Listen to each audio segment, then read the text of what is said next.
What's up, guys? So I'm here at the launch of the Lotus Evija. I keep messing that name up. Anyway, Evija is symbolic because it means first, and this is the first of many for Lotus. Basically, Lotus was acquired by the Geely group. This is the first product under that acquisition, and it is a pretty breathtaking product. It is a hypercar, and something that Lotus has never built before, a 2 million pound hypercar. And this is basically going to be creating 2,000 PS. They say it can recharge in 10 minutes, but there's a few caveats to that. Now, what's really interesting to me is the design of this car, right? And that's what I'm here for, and that's what it's all about for me, is what this car looks like from an aesthetic, from a materials perspective, and from an overall brand identity and design statement. When we do a car like this, we try and help ourselves by setting certain aspirations and inspirations.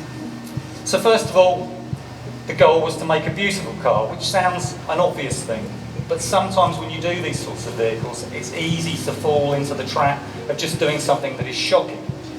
And we wanted this to be beautiful. It has to be contemporary. All great Lotuses, both road and track, were a brilliant blend of technical superlatives and aesthetic perfection. And it was important this car was the same.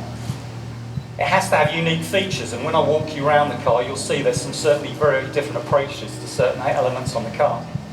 But at the end of it, it has to be recognisable as a Lotus, and we'll talk about some of those features which are very Lotus in a second. I think for me though, one of the things that makes it a Lotus is this blend of form and function. And I know that's a very overused term by designers, but for a Lotus that really is important. You've only got to look at some of those beautiful racing cars and road cars from the 1950s or any era, 1960s. They are a perfect blend of function and aesthetics. And that's what we wanted to capture on this. Of course, we take a lot of inspirations from our cars of the past. We've got some brilliant, iconic cars from our back catalogue. So you'll notice on this the very strong fender lines, the haunches on the car. Maybe they reflect a Type 30 or Type 40 Lotus of the past, or even indeed one of our current cars like the Exige. We also take inspiration from aerospace. Again, very overused by designers. Putting pictures of fighter planes on the wall, but when you're designing a car with extreme performance, you can take a lot of inspiration from another form of design where you have to design a form that penetrates through the air with a minimum of drag and the maximum of speed. We also take inspiration from what technology allows us to do now. Certainly doing an EV packaged car, it allowed us certain opportunities to do things differently, and certainly some of the infotainment side of the car as well. And occasionally we might even take inspiration from nature as well, and maybe we'll mention a couple of those things in there. For me though, there are three things that we always think about when we're designing, which are core Lotus values for years and years. They are philosophies that stand the test of time. We think about lightweight or weight efficiency, particularly on an EV car. We think about driving dynamics, and we think about aerodynamics. Now, in the design that we do enhances the performance in those areas. We're onto a winner. And if we can express those functions in the design as well, then we really hit the jackpot. On this car, aerodynamics was really key. And very early on, working with my colleagues in the aerodynamics department, we staked out a desire to do what they call porosity or transparency, a way of managing the airflow through the car as well as over the external surfaces. Technically what this does, it enables us to reduce drag, but visually what it does, it opens up a whole new world of sculpture, a reason for doing things differently. And for me that's really important. If you do something visual, it's nice if it has a technical reason behind it, or certainly some sort of reason. And certainly this sculpture, we called it Carved by Air, really drove the design. As with all designers, I think the first thing to look at is the proportions. It's really key on any car that you get the proportions right first of all. And for me, this is done perfectly on this car. Shrink-wrapped body over the mechanical components, the cabin hunkered down between the wheels, the haunches, the fender lines looking really muscular on the car, the car looks like it's going to be dynamic even when it's standing still. It looks like it's got a low centre of gravity. It looks like it's going to be a car that handles well, a car that's for the drivers. So I think we started with, you know, a good proportion right from the early days on this car. So if I take you around the details of the car, and we'll work front to back, and like all good movies, we start with a good opening scene and then we end up with a dramatic climax at the end. So first of all, looking into the corner of the car here, where we would normally have a traditional radiator, it's actually horizontal. And what this does, it allows an open passage here, so the air can pass into the wheel arch and be evacuated behind the wheel. This allows for the air to move very quickly through there. Fast blowing air reduces drag. The absence of the radiator also allows us the maximum surface to create aerodynamic surfaces on the car. So you see a very complex multi-element wing in here. Beautiful, but technically efficient as well. And of course, if you look deeply enough in here, you'll see the beautiful wishbones in there. So for anyone who likes sports cars, seeing these technical details is really, really important. This flavour of porosity, or as I called it, Carr by air, follows as you look towards the back of the hood, the bonnet on the car. It's completely open through here, and this allows the air to pass underneath it and be smooth before it passes over the cabin, creating a smooth dynamic airflow. The front of the car is not just all about aerodynamics though, it's also about details that mark it out as a luxury product. So you can see here the badge is a fantastic combination of carbon fibre and inlaid metal. On the concept car here, we're showing it as inlaid titanium, but it could be silver or it could be some other precious metal, whatever the customer desires. You can see the exposed carbon fibre at the front. The whole of the body is made out of carbon fibre, as is the tub, but we've shown it off in key areas just to remind people that this is real race car technology. Another smart detail on the front of the car here is the headlight. So you'll notice in here the daylight running lights and also the direction indicators.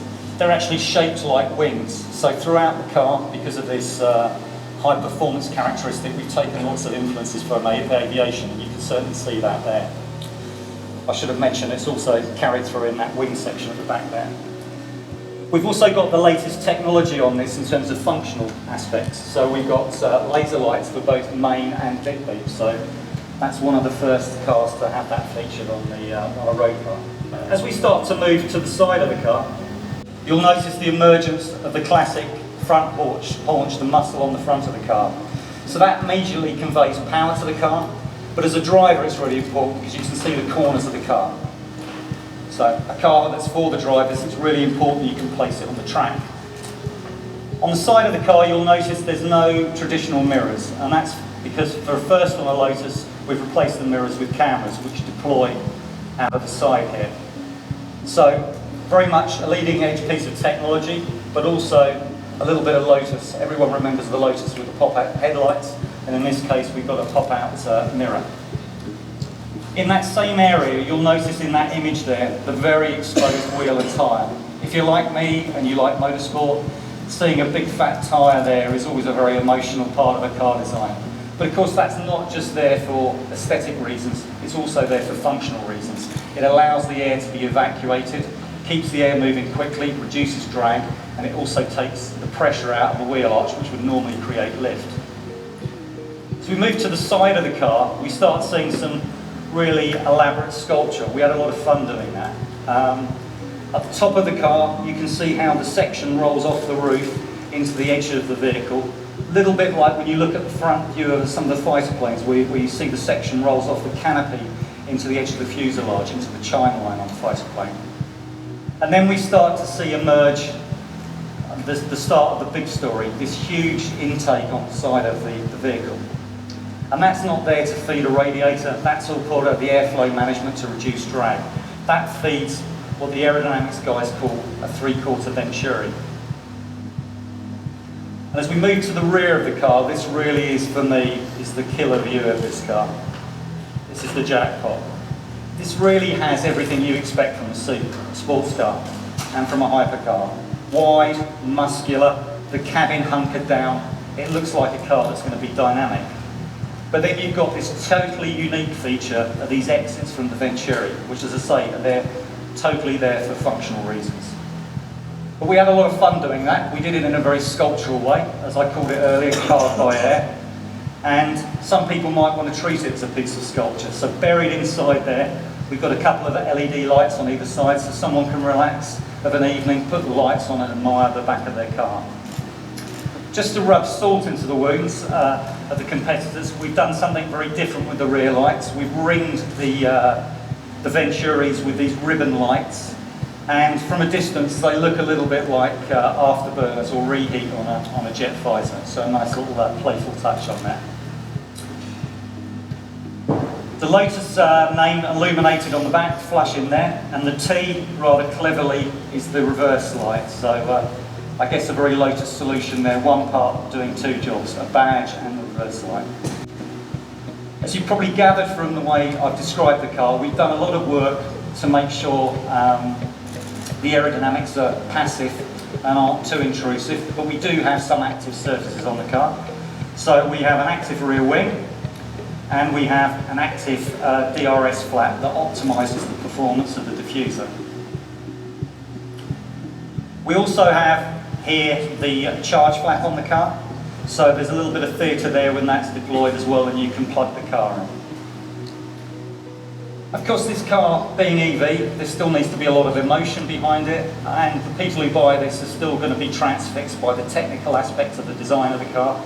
So as you walk up to the car, you'll notice when you look through the glass, you can see the top of the battery pack and the cables running off it, which has the same emotion of looking at a normal combustion engine in there. All the battery pack placed in the middle of the car, perfect weight distribution for agility and dynamics.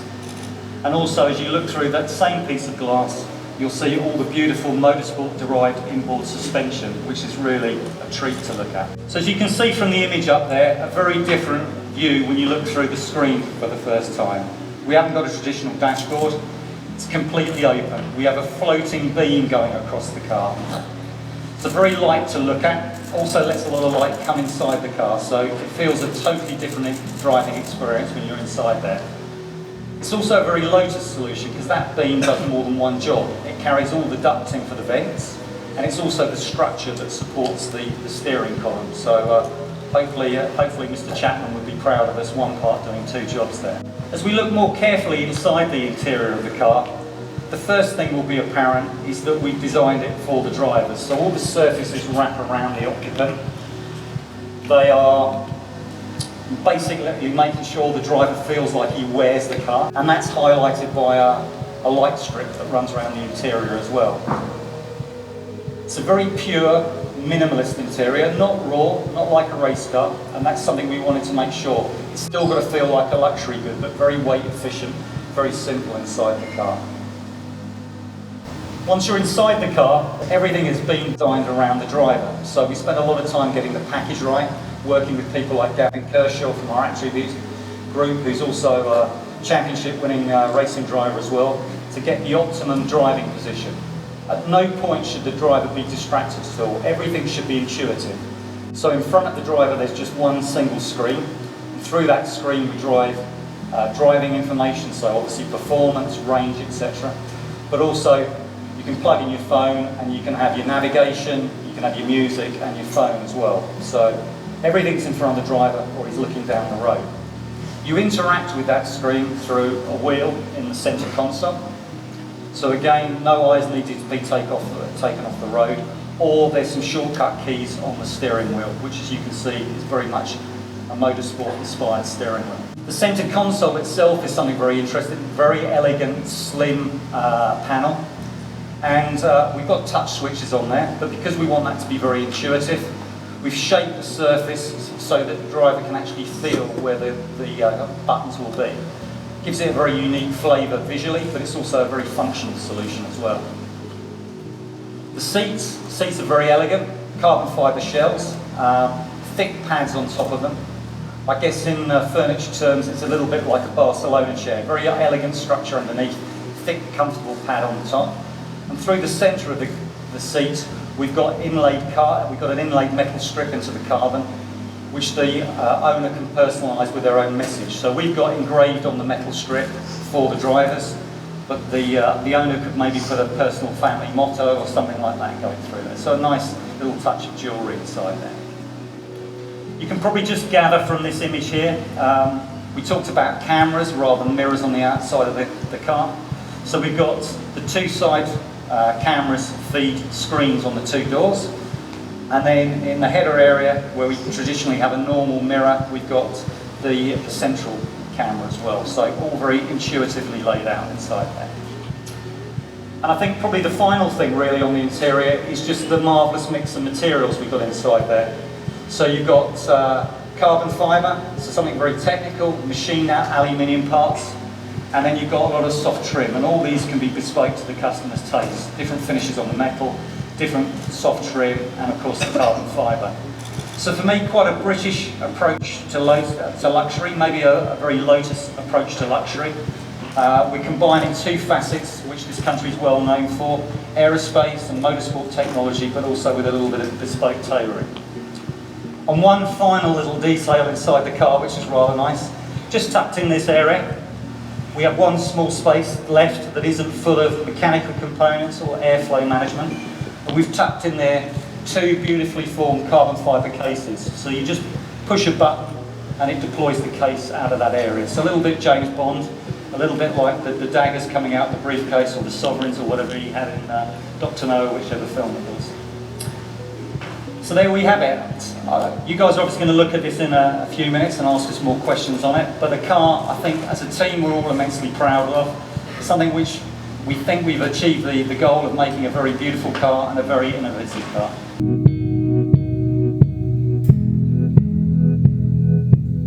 This is a very sculptural vehicle. You can tell that in the door, for example, there's a lot going on there.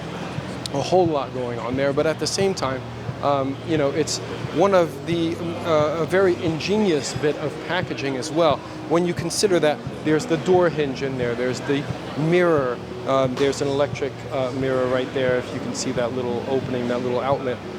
There's also this duct over here, which basically enables air to flow from out of the front wheel and over the vehicle. So it's really an exercise in aerodynamic efficiency, as well as really a symbol of things to come, so we've been told here, from Lotus. And so the Evija is the first Lotus hypercar, the first under the Geely Group ownership, and it is really quite a very innovative vehicle. So there's a lot of things that I like about it. This ribbon here around the rear, it looks like, you know, these afterburners coming out the back. It's really, really cool. And there's a lot of very efficient design taking place here. It's, like I said before, it's a packaging marvel. There's a lot of weight savings.